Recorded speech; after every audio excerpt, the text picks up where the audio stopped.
John Gill and the analogy of the mind. And this is in reference to helping us understand the doctrine of eternal generation.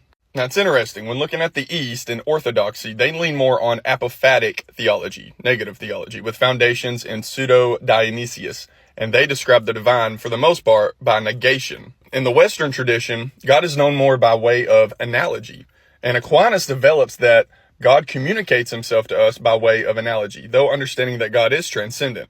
When looking at the analogy of being, because God created the world, there is a real, albeit limited, analogy between creaturely goodness and divine goodness.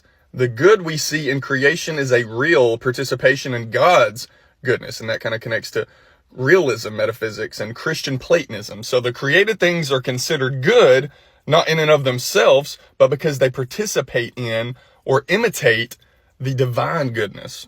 Now, when looking at John Gill and the analogy of the mind, for John Gill, and this is based on an article by Jonathan Swan, we see that for John Gill, the Son is the logos as the mental word or thought of the mind. Like a thought is generated in the mind, so is Christ begotten of the Father. This analogy demonstrates not only that he was eternally with the Father, but that he is distinct from him. The analogy was meant as a helpful means for understanding the doctrine of eternal generation.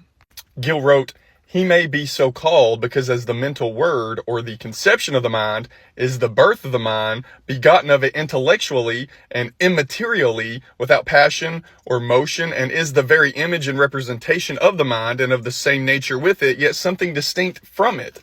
So Christ is the begotten of the Father, the brightness of his glory, and the express image of his person, of the same nature with him, though a person distinct from him."